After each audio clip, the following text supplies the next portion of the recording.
पुत्र, तुम्हें जो भी उपाय करना है शीघ्र करना हो, क्योंकि त्रिपुर अब एक सीधी रेखा में शीघ्र आने वाले हैं। माँ, मुझे ज्ञात है, कोई अनिष्ट नहीं होने दूंगा मैं, किंतु उसके लिए मुझे मामा जी की सहायता चाहिए होगी।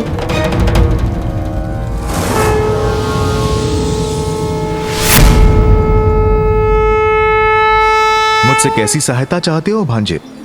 मामा जी, त्रिपुरासुर के भीतर छिपी कुटिलता को उजागर करने में मेरी सहायता कीजिए। अपने भक्तों को दंडित करने में संकोच कर रहे हैं महादेव, इसलिए तुम मेरे पास सहायता के लिए आए हो भांजे।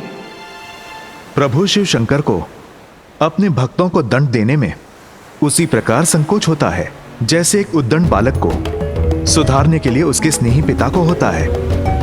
उचित है महादेव भोलेनाथ जो ठहरे।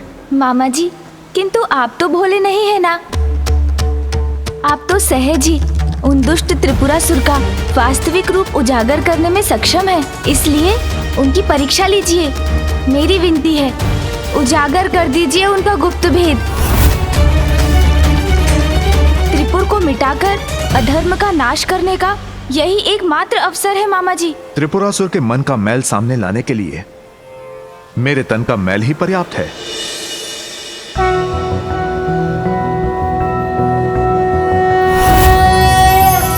नारायणाय सुरमंडन मंडनाय, नारायणाय सकल स्थिति कारणाय, नारायणाय भवभीति निवारणाय, नारायणाय प्रभवाय नमो नमस्ते।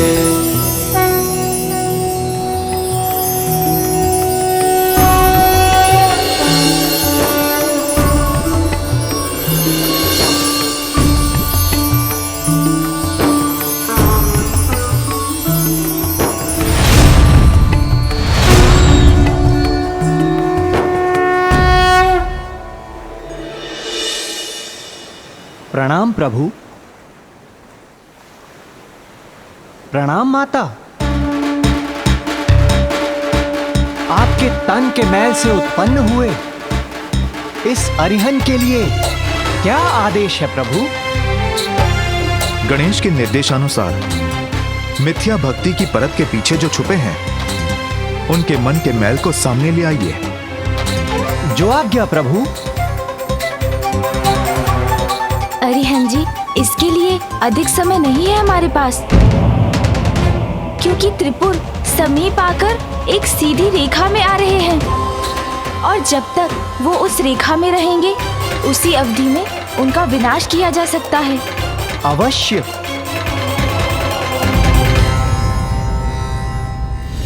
त्रिपुर के एक रेखा में आने के पूर्व इन असुर सैनिकों को जीवित करूंगा। फिर त्रिपुर का कोई विनाश नहीं कर सकेगा।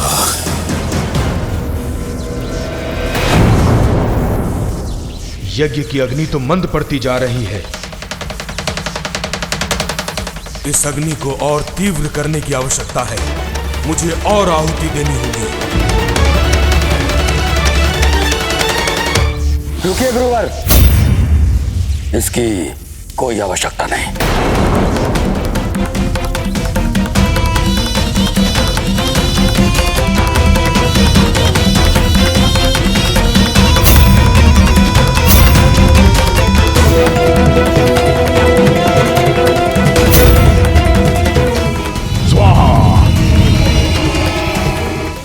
नमो नमः। गुरुवर, अब ये यज्ञ कदापि नहीं थमेगा, शीघ्र ही चरम पर पहुंचेगा अपने। आप चिंता मत कीजिए गुरुवर, मैंने भंडार को पुनः यज्ञ सामग्री और भिक्ष से भर दिया है।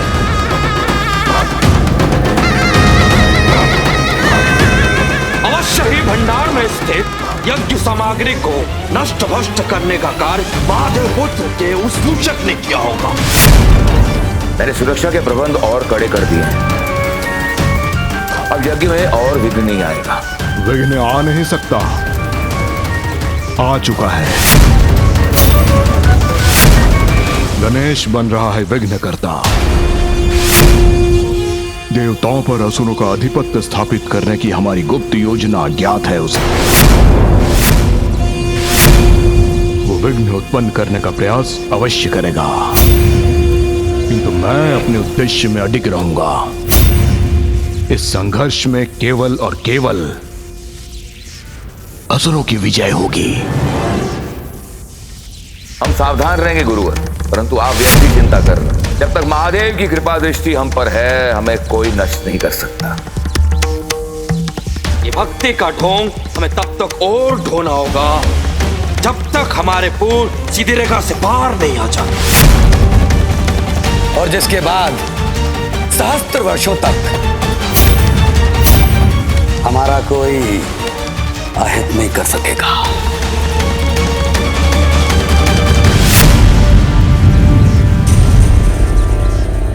त्रिपुर के एक रेखा में आने में कुछ ही समय शेष है।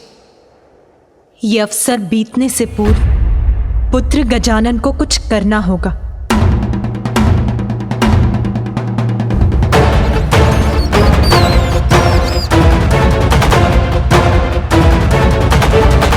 अरिहन जी, आप मेरी योजना भली भांति समझ गए ना?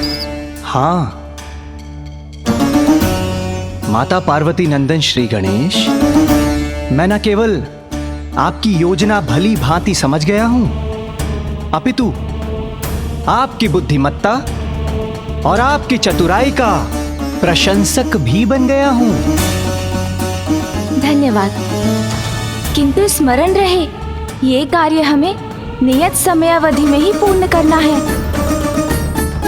मुझे विश्वास है हमारी ये योजना अवश्य सफल होगी।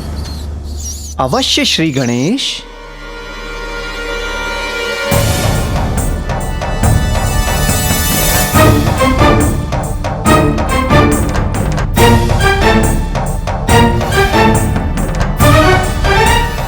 मैं नारायण का अंश अरिहन त्रिपुर में प्रवेश का इच्छुक हूं। त्रिपुर में प्रवेश का इच्छुक हूं। नारायण का अंश यहाँ क्यों? गुरुदेव शुक्राचार्य ने कहा था कि सावधान रहना, तो हम सावधान ही रहेंगे। अरिहन से भयभीत होने की आपको आवश्यकता नहीं है। मैं तो यहाँ अपने नवीन मित्रों की सहायता हेतु आया हूँ। इसका भीतर आना वर्जित किया तो वंचित रह जाएंगे आप लोग उस दिव्य अमृत से। और यदि इस अरिहन को प्रवेश करने दिया तो समस्त त्रिपुर वासियों के सुख और समृद्धि का एकमात्र स्रोत वो दिव्य अमृत, वास्तविक अमृत प्राप्त कर लेंगे आप।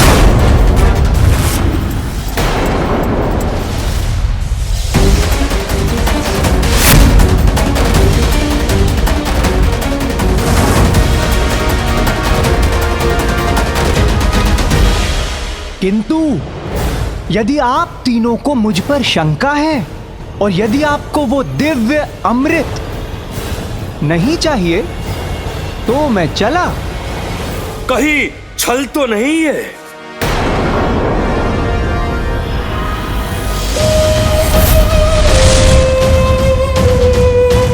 नारायण के अंश होकर उनके शत्रुओं के लिए अमृत क्यों लाए हो तुम? आपका कहना उचित है। अंश हूं उनका, मित्र नहीं, सेवक हूं उनका, किंतु शुभ चिंतक नहीं। जिस प्रकार आप असुरों को कोई भी स्वीकार नहीं करता, ठीक उसी प्रकार इस अरिहन का भी तिरस्कार किया है स्वयं नारायण ने। नारायण के मैल से उत्पत्ति हुई है मेरी, इसीलिए मुझे अपनी स्वयं की इस उत्पत्ति को वो आप असुरों के समान मैल ही मानते हैं। और इसलिए यह स्वाभाविक है कि मेरी और आपकी मित्रता हो जाए।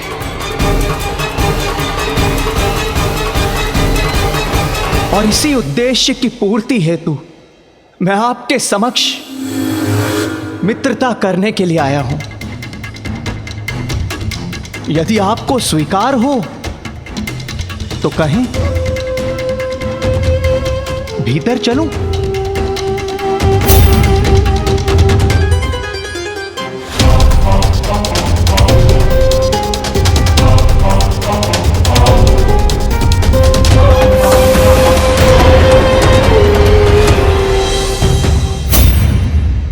अरिहंत जी तो अपने बुद्धि के बल पर त्रिपुर के भीतर प्रवेश करने में सफल हो गए। अब प्रतीक्षा है कि वो किस प्रकार उनका ढोंग सामने ला पाते हैं।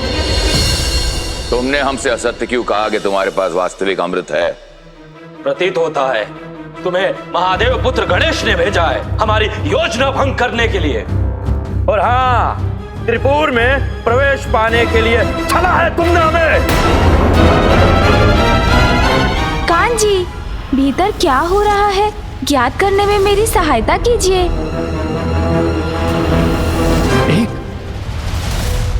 एक विषैली छाया का प्रकोप है आपके मन पर, इसीलिए तो आप दुखी हैं, अत्यधिक चिंताग्रस्त हैं, तनाव में हैं आप और इतने भयभीत हैं।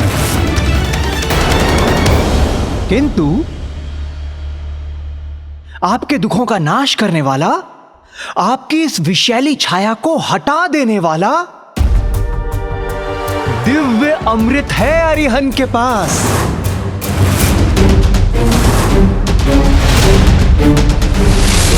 समझाया मैं। भ्राता,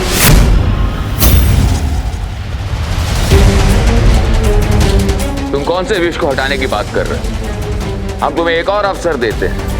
तुम हमें यह बताओ कि त्रिपुर वासियों के लिए तुम ऐसा कौन सा वास्तविक सुख लाए हो?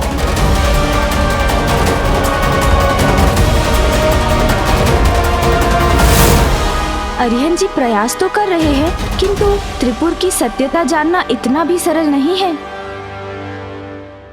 महादेव की भक्ति का ढोंग ये भी तो एक विष के समान ही है, किंतु उसी विष से मुक्ति दिलाने वाला दिव्य अमृत लेकर आया है अरिहंत।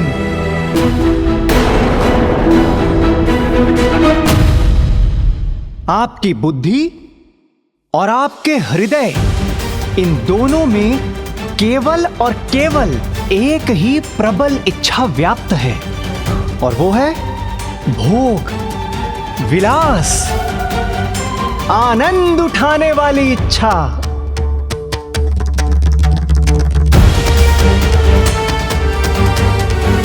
किंतु सत्य तो ये है, ये सब कुछ होने के पश्चात भी आप लोग भयभीत होने के कारण दरिद्रों की भांति अपना जीवन व्यतीत करने के लिए विवश हैं।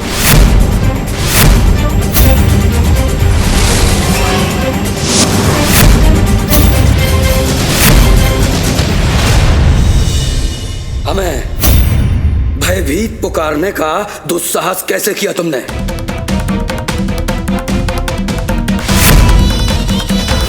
अरिहंत जी, आपको और भी युक्ति लगानी होगी।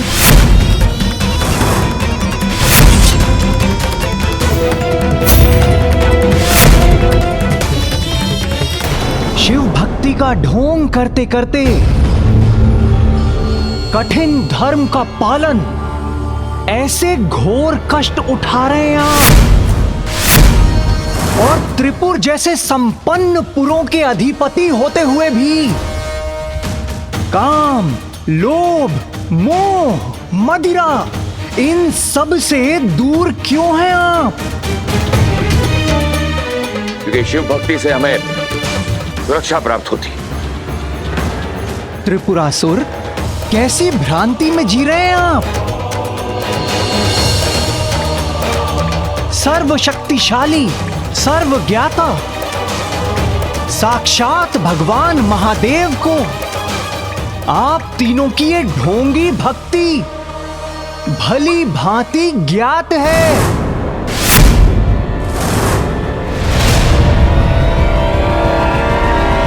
किंतु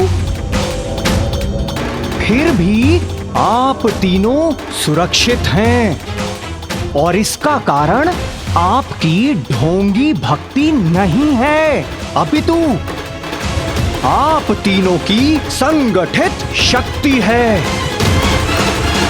मुझे आभास हो रहा है कि शीघ्र अतिशीघ्र आप तीनों को और भी अधिक शक्ति प्राप्त होने वाली है। हाँ, यहाँ पर एक अमर अपराजित सेना का निर्माण किया जा रहा है, जो हमें समस्त संसार का आधिपत्य प्रदान करेगी।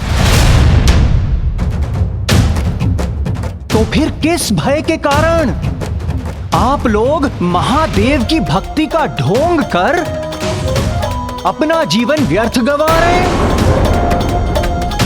भूल जाइए अपनी इस ढोंगी भक्ति को। इनका समय अब गया।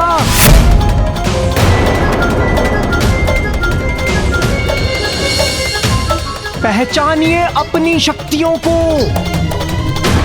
महाबलशाली त्रिपुरासुर हैं आप तीनों, और इसलिए अपना जीवन अपनी इच्छा अनुसार जीना प्रारंभ कीजिए।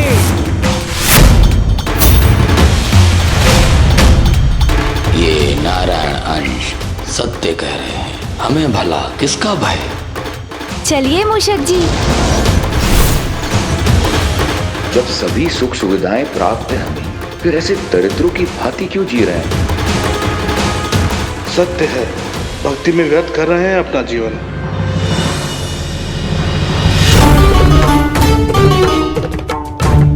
पिताश्री, अब शीघ्र सत्य आपके समक्ष आ जाएगा।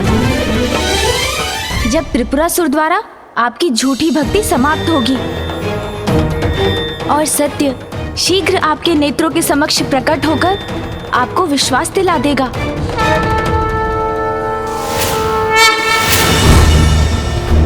प्रतीत होता है कि हमारी योजना सफल हुई। मेरी बातों से प्रभावित हो गए हैं ये तीनों असुर।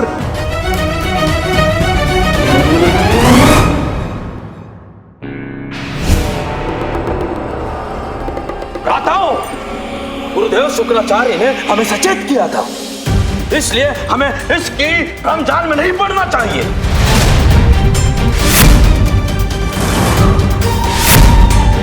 तुम्हें क्या लगा था कि तुम हमें हमारे भक्ति के मार्ग से इतनी सरलता से भटका सकोगे?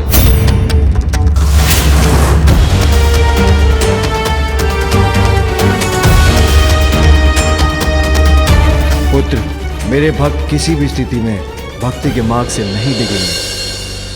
आपको विश्वास दिलाने के लिए मुझे कुछ और प्रयास करना होगा।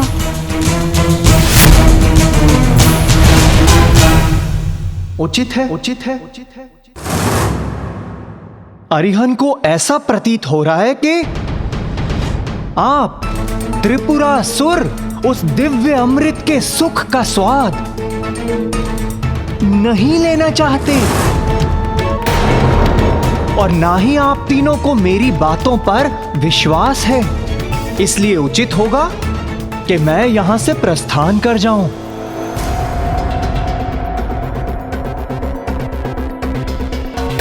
कोई अमृत नहीं है तुम्हारे पास, इसलिए अमृत के नाम पर हमें मूर्ख बनाने का प्रयास कर रहे हो।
ऐसा प्रतीत हो रहा है कि इन तीनों को आपकी आवश्यकता नहीं है और इसलिए हमें यहां से शीघ्र अतिशीघ्र प्रस्थान कर लेना चाहिए।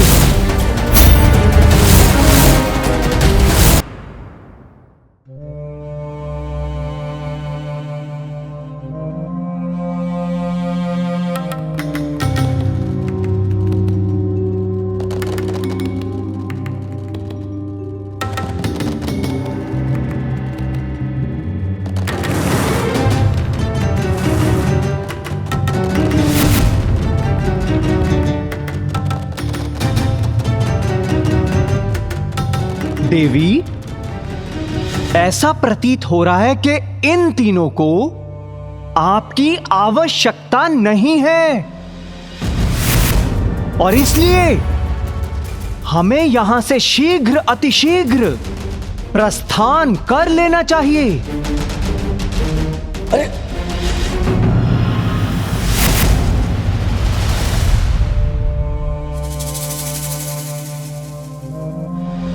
इस सुंदरी के हाथ में जो कुछ भी है उसका एक घूंट पान करने में कोई समस्या नहीं है।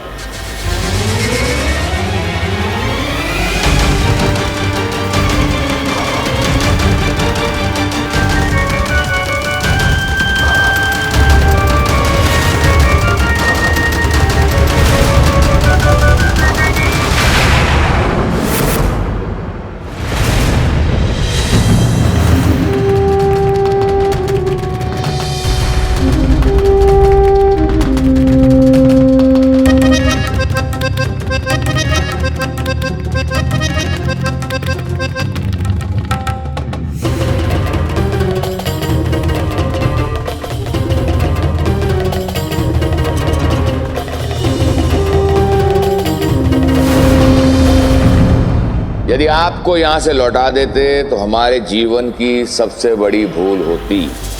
आपने उचित कहा था कि वास्तविक अमृत तो ये है, ये मदिरा, ये सौंदर्य, ये नृत्य, ये आनंद, ये मदिरा। तो आज से भक्ति नहीं, भोग होगा, मदिरा का भोग। आज से यहां पर चरणामृत पान नहीं होगा परंतु मदिरा पान होगा।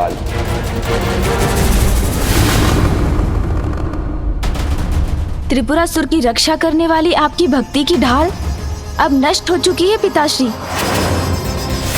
स्पष्ट कर दिया है उन्होंने कि अधर्म के प्रति है उनकी वास्तविक भक्ति।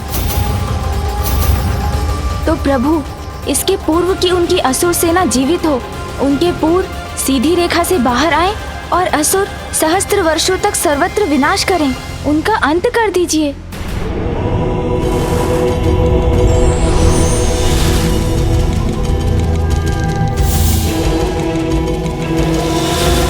प्रणाम त्रिदेव।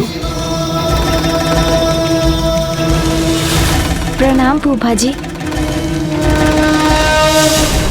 प्रणाम मामा जी। महादेव, गणेश ने बड़ी ही चतुराई से समय रहते उनका सत्य उजागर किया है, अन्यथा बहुत विलंब हो जाता। विलंब तो अभी भी हो रहा है, इसीलिए समस्त देवी देवताओं की ओर से मैं प्रार्थना करता हूं महादेव कि इस असुर उपद्रव को उत्पन्न होने से पूर्व रोक दीजिए।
स्वाहा स्वाहा।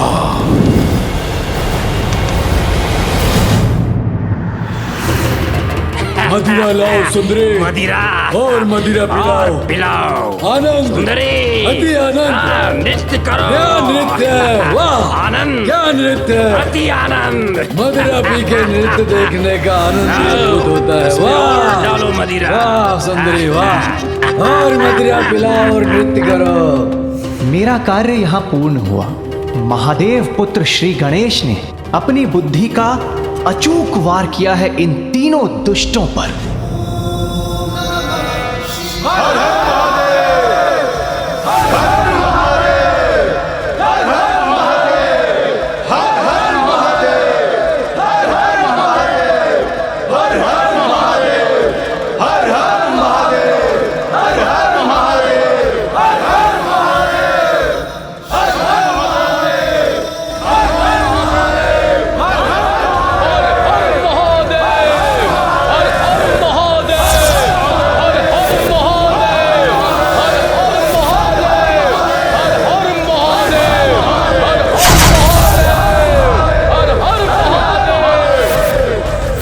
त्रिपुरासुर का वास्तविक चरित्र स्पष्ट हो गया है।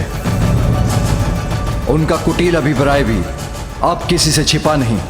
गणेश के प्रयासों से त्रिपुरासुर का सत्य उजागर हो गया है, इसलिए उनका अंत करने को तत्पर हूं मैं, तत्पर हूं मैं।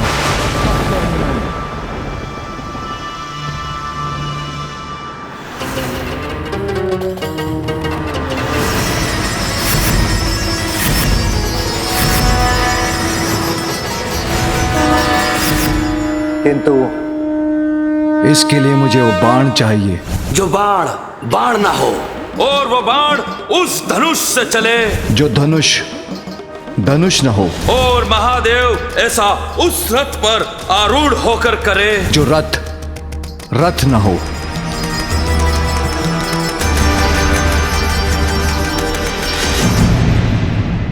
ये सभी कौन प्रस्तुत करेगा?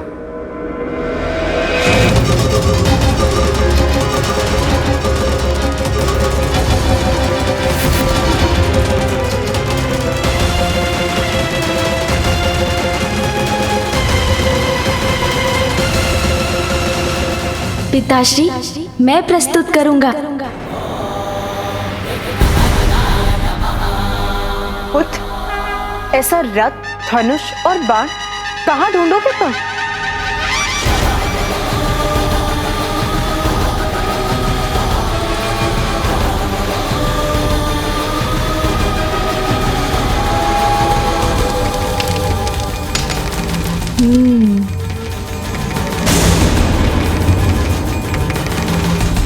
मैं समझ गया।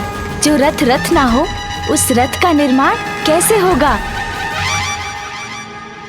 माँ, जिस प्रकार सूर्य देव के रथ में लगे अश्व केवल अश्व नहीं, अपितु ऊर्जा के 7 रंग के प्रतीक हैं, तथा गायत्री, बृहति, उष्णिक, जगति, त्रिष्टुप, अनुष्टुप और पंक्ति, ये 7 छंद अश्व हैं।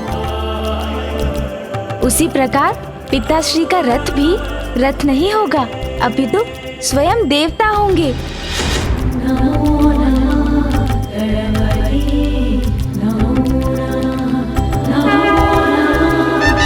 और देवताओं के इस रथ का निर्माण करने के लिए मुझे ब्रह्मांड के सबसे श्रेष्ठ और कुशल शिल्पी विश्वकर्मा जी की सहायता चाहिए होगी।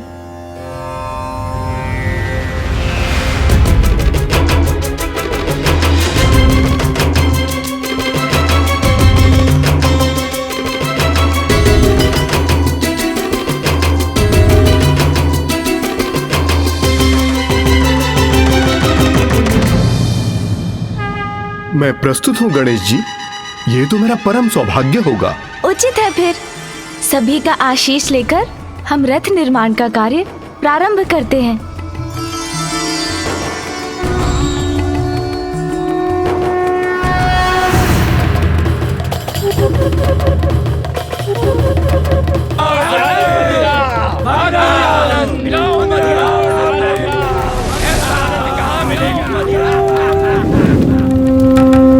त्रिपुर में यह कोलाहल कैसा?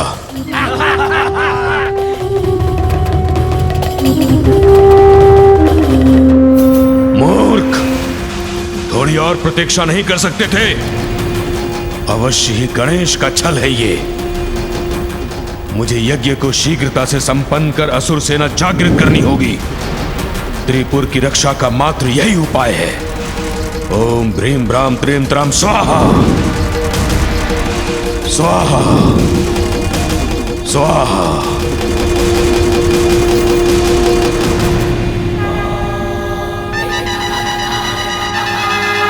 हे पार्वती नंदन गणेश, मैं विश्वकर्मा देवशिल्पी होकर भी यह कल्पना नहीं कर सकता कि धनुष, बाण और रथ का निर्माण हम कैसे करेंगे, जिसकी हमें आवश्यकता है, जो हो भी और ना भी हो।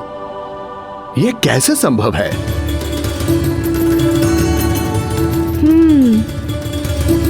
हमारी बुद्धि और निपुणता ये संभव कर देगी विश्वकर्मा जी। हम ऐसे सर्वदेवोमय रथ का निर्माण करेंगे जो रथ नहीं है। सर्वदेवों में रथ? हाँ विश्वकर्मा जी, वो रथ जो सर्वलोकमय और सर्वभूतमय हो, जिसके दाहिने चक्र में स्वयं सूर्य देव और रथ के चक्र की तिल्लियों में 12 आदित्य विराजमान हो।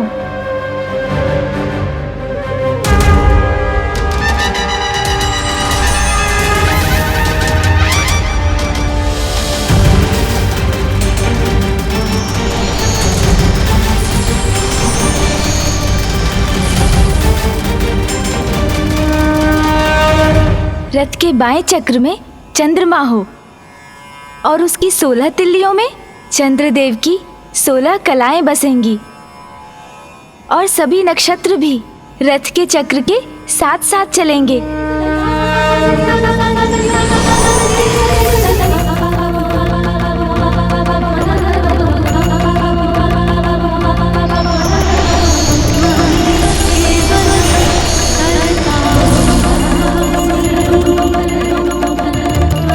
संपूर्ण अंतरिक्ष रथ का अग्रभाग हो।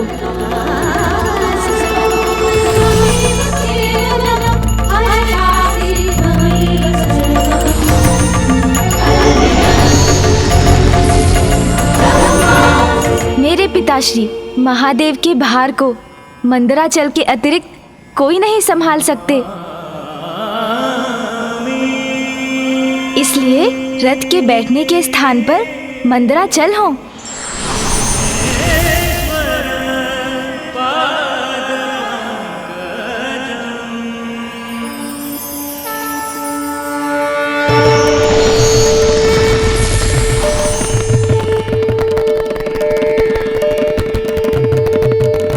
माँ गंगा आदि सभी श्रेष्ठ नदियाँ अपने नारी रूप में रथ पर स्थित होकर चंवर डुलाएंगी।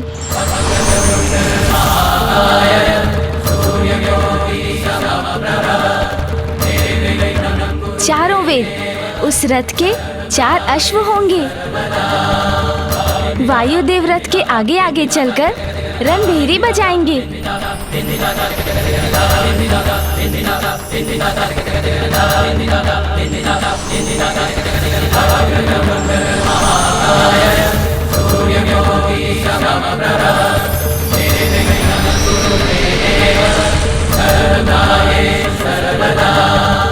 ब्रह्मदेव रथ के सारथी होंगे। ओमकार उनके चाबुक बनेंगे और आकार रथ का छत्र बनेगा।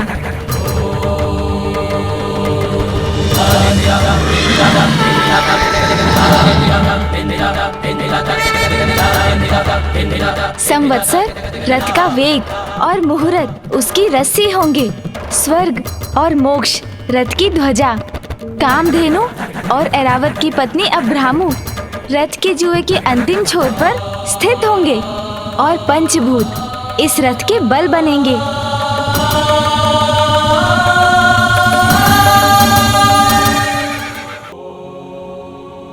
तो देवशिल्पी विश्वकर्मा जी, उस रथ का निर्माण हो गया ना, जो रथ नहीं है। आपकी बुद्धि और आपकी कल्पना अतुलनीय है, अद्भुत है प्रभु।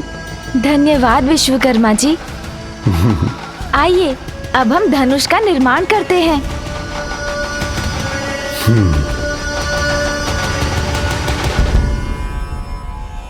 नानाजी शैलराज हिमालय धनुष का ढांचा बने और श्रीहरि नारायण की शैया शेषनाग जी उसकी प्रत्यंचा।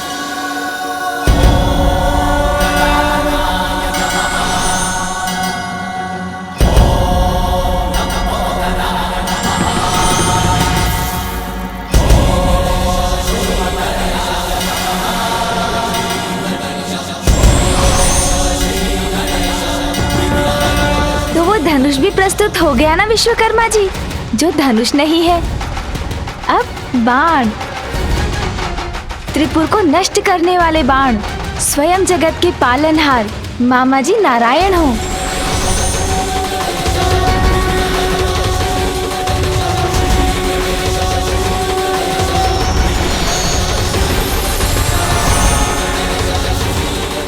और सभी अपवित्रताओं को मिटाने वाले अग्निदेव बाण की नोक बने।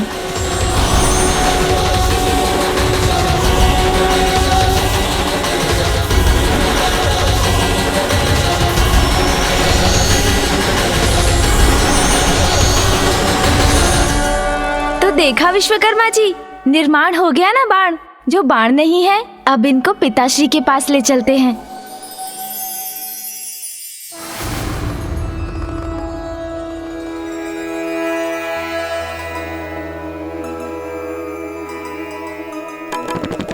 युक्ति त्रिपुर के संहार को लगाए,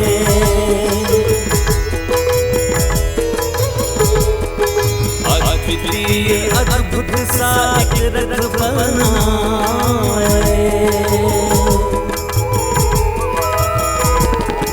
हिमालय व शेषनाग से बना धनुषा, श्री विष्णु स्वयं बाण बन गए शेषा। रथबाण धनुष सुमुख शिव को प्रगाया, अवसर ये उचित धर्म युद्ध हेतु आया। त्रिपुर पराजित ये सब मन में ढूंढे, क्या होगा परिणाम शंभु ही जाने। पिताश्री, प्रस्तुत है वो रथ जो रथ नहीं है। वो धनुष है ये जो धनुष नहीं। और ये लीजिए वो बाण जो बाण नहीं।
त्रीम त्राम भ्रीम भ्राम स्वाहा।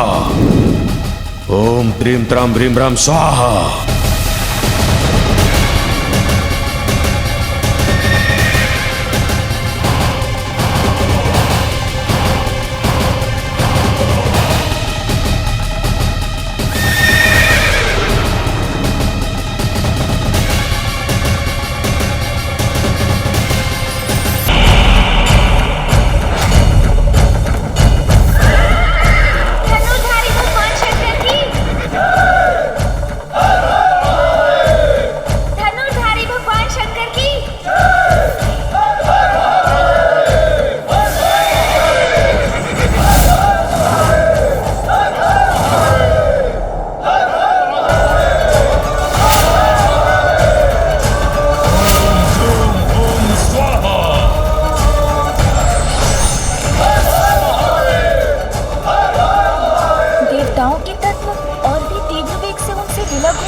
वास्तविक आनंद, ये नृत्य, ये संगीत, ये मदिरा। दिव्य पुरुष ने उचित कहा था, जीवन सार्थक तो अब हुआ है। ये सत्य है, ये मंदिर से बड़ी है ये मदिरा, ये आनंद। अब त्रिपुर में ये आनंद उत्सव नहीं रुकना चाहिए। लाओ और मदिरा लाओ।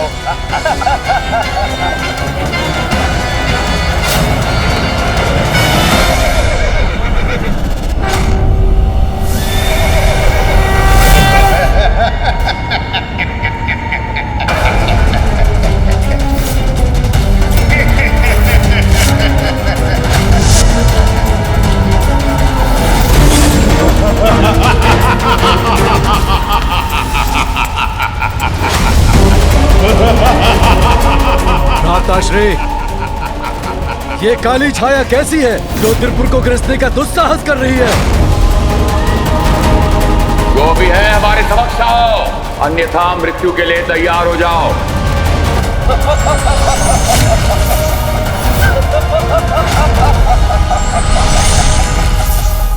राहु, राहु तुम व्यर्थ आए हो यहाँ, क्योंकि तुम्हारा ग्रहण सूर्य या चंद्र पर चल सकता है, हमारे त्रिपुरासुर में नहीं। ग्रहण तो लगने वाला है तुम्हारे राज्य पर, महादेव के क्रोध का ग्रहण, क्योंकि अब वो अपने रथ पर आरूढ़ होकर तुम्हारा विनाश करने के लिए निकल चुके हैं।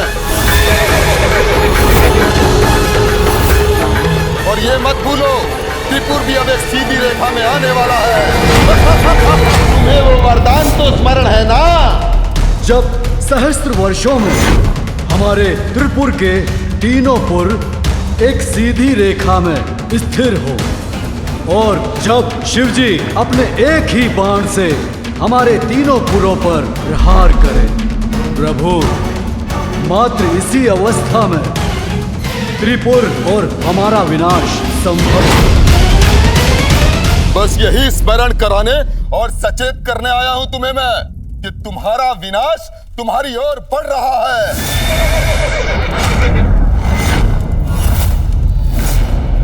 इसलिए मेरे प्रिय असुरों, यदि किसी उपाय से अपनी रक्षा कर सकते हो तो कर लो, क्योंकि बहुत कम समय शेष है तुम्हारे पास।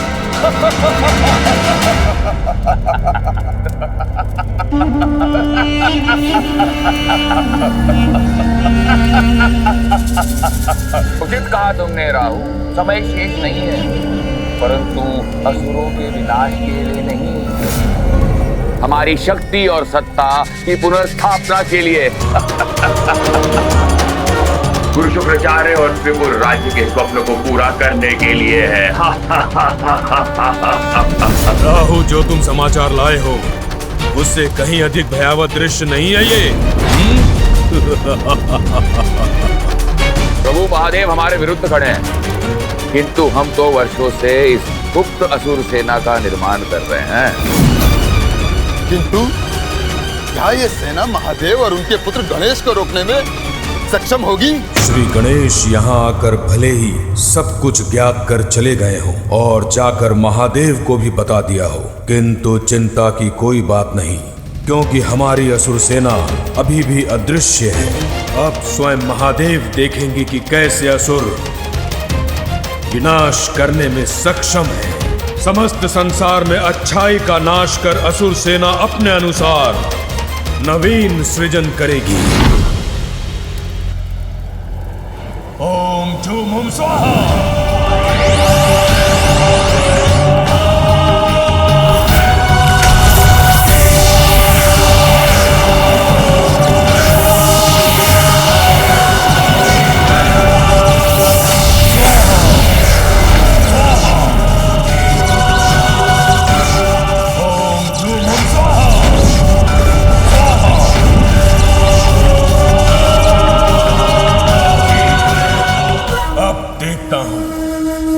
हमारी असुरी सेना से संसार की रक्षा कौन करता है? ओम स्वाहा।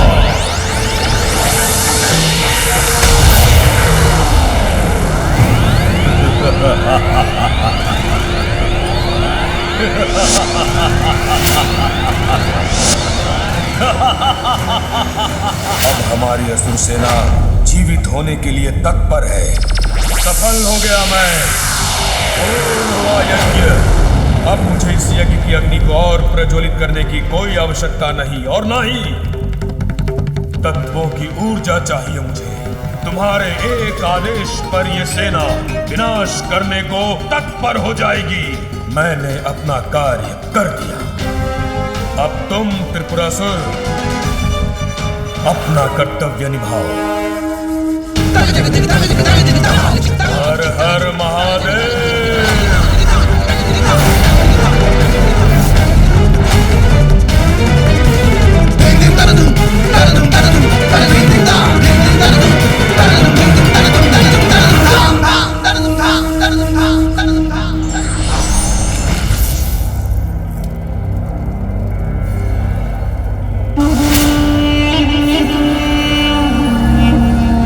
असुरों और देवताओं के महासंग्राम के लिए तैयार हो जाओ। एक ऐसा महासंग्राम जहाँ विजय अवश्य असुरों की ही होगी। सृष्टि का नवीन इतिहास रचेंगे हम असुर।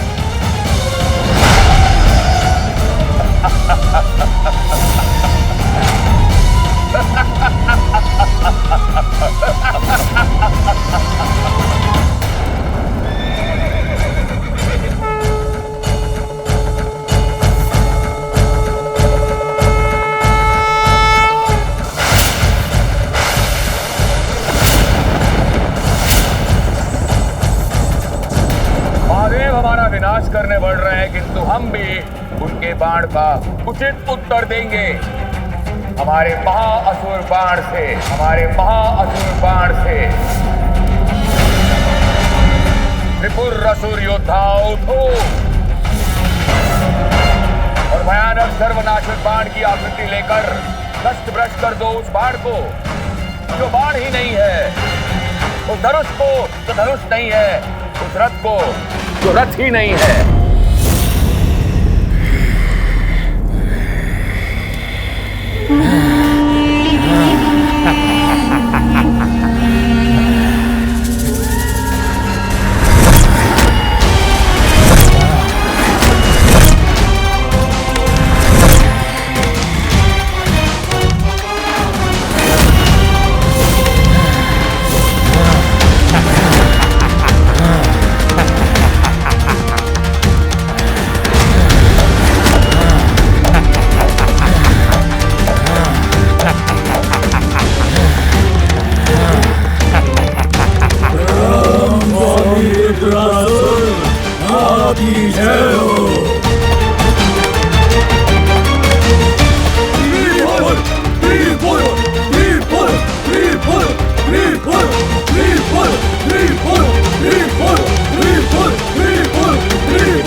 नष्ट भ्रष्ट कर दो महादेव के रथ को। जाओ।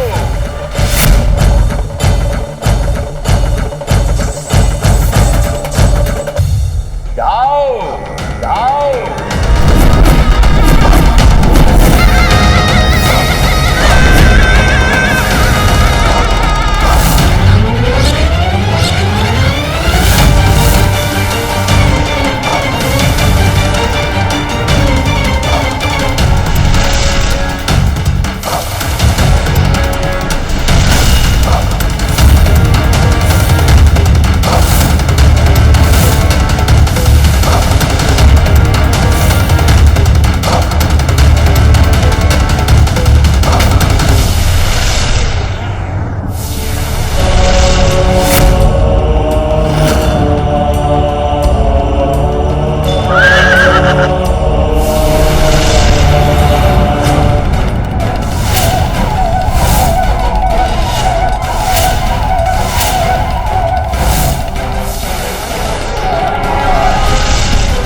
प्रभु महादेव के रथ पर असुरी शक्ति का वहां बाण चलाकर इन ढोंगी असुरों ने अपनी धृष्टता का परिचय तो दे ही थी।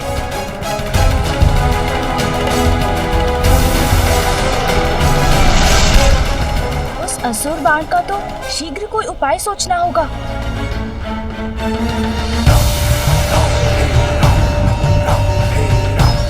प्रभु महादेव, ये असुर बाण हमारी ओर तीव्र गति से आ रहा है और आप विष्णु बाण मात्र एक बार ही प्रयोग कर सकते हैं और साधे हुए बाण को हटाकर दूसरा बाण लगाना अधार्मिक होगा। अपनी रक्षा के लिए त्रिपुरासुर ने ऐसा उपाय किया है जिससे हम सब फंस गए हैं।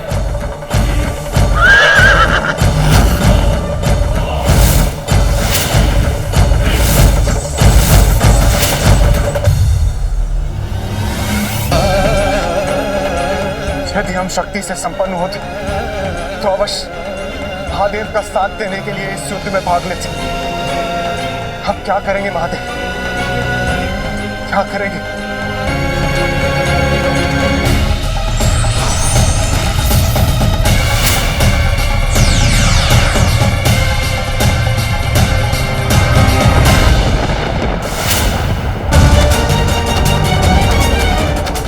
विश्वास है मुझे, पिताश्री विष्णु अग्निबाण का प्रयोग कर अपनी रक्षा नहीं करेंगे।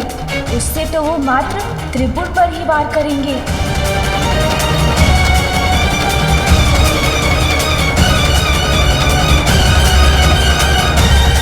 मुझे अभी कुछ करना होगा।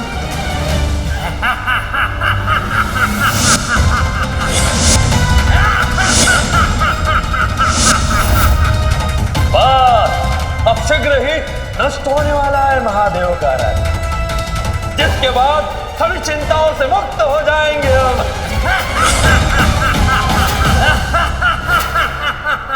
माँ, मुझे पिताश्री की सहायता करने जाने की अनुमति दीजिए।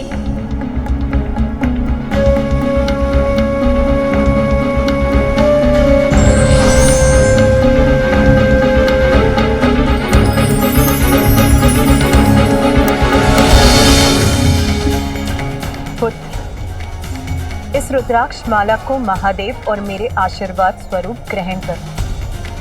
मुझे विश्वास है उचित समय आने पर ये अवश्य तुम्हारी सहायता करेगी। दीजिए माँ।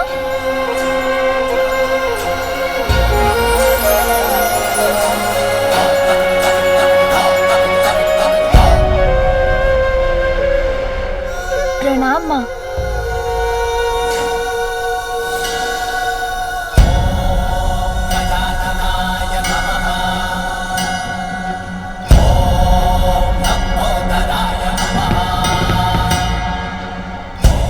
मूषक जी, चलिए प्रभु।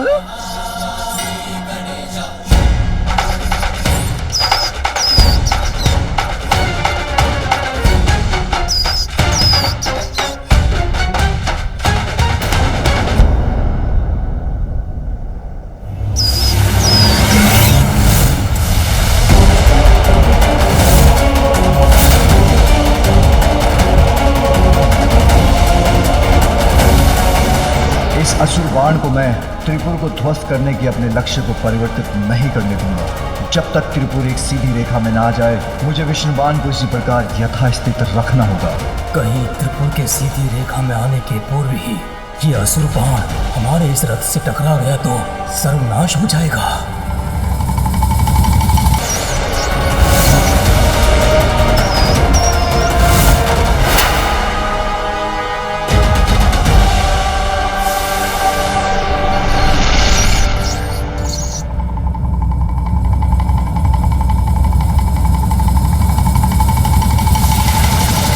असुर गुरु शुक्राचार्य हमारी सफलता देखकर अत्यंत प्रसन्न होंगे।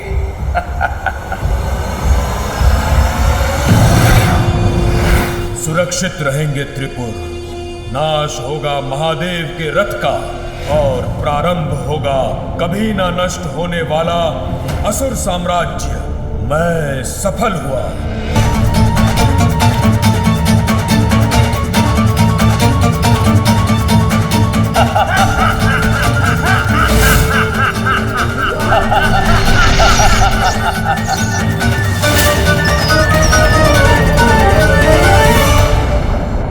मूषक जी, यही उचित समय है।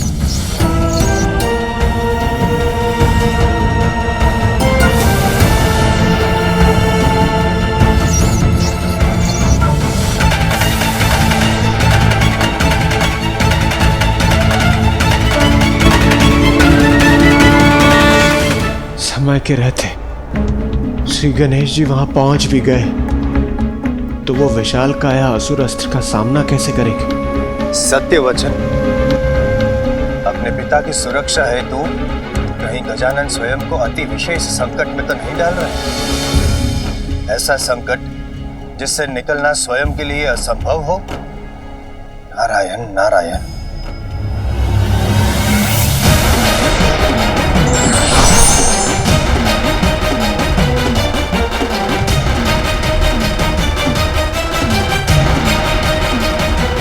अपना आकार कितना भी बढ़ा ले गणेश, हमारे अपराजय अस्त्र से टकराकर यह अवश्य नष्ट हो जाएगा।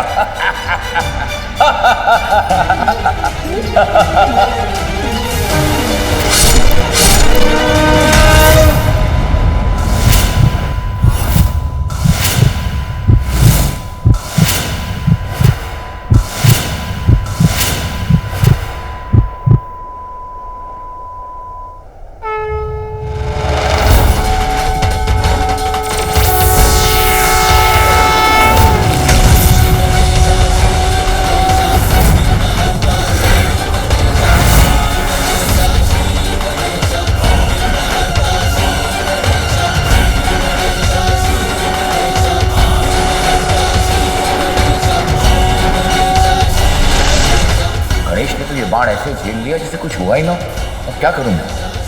विघ्नहर्ता श्री गणेश की, विघ्नहर्ता गणेश की, विघ्नहर्ता गणेश की, विघ्नहर्ता गणेश की, विघ्नहर्ता गणेश की।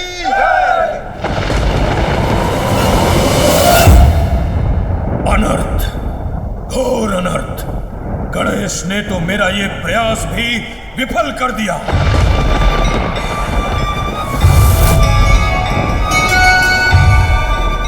त्रिपुर सीधी रेखा में आ रहे हैं, अर्थात अब पिताश्री द्वारा उनके नष्ट होने का समय आ गया है।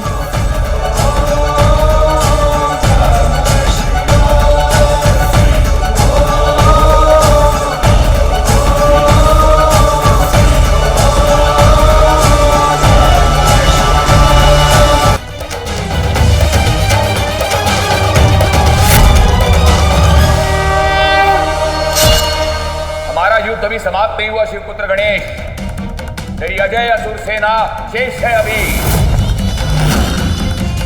एक ओर का वार तो तुमने रोक लिया, परंतु जब सारी दिशाओं से घेर कर तुम पर आक्रमण होगा तो तुम इस आक्रमण को रोक नहीं पाओगे।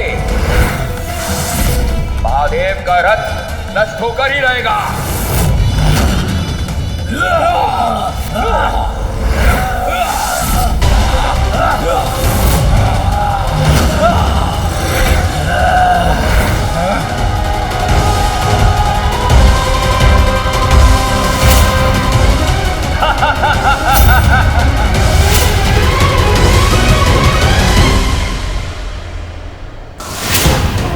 सेना तो अत्यंत भयंकर है। महादेव और प्रथम पूज्य गणेश चारों दिशाओं से आने वाले इन संकट को कैसे रोक पाएंगे? देखो देखो कैसी अनंत सेना है ये, इसका तुम कुछ नहीं बिगाड़ सकते।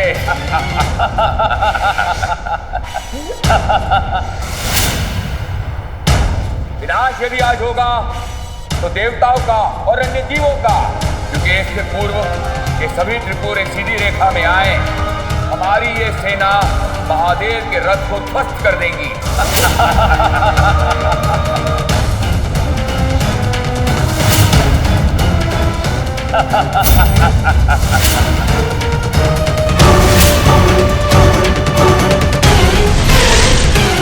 सत्य एकाकी भी हो तो भी सोचों पर भारी पड़ता है।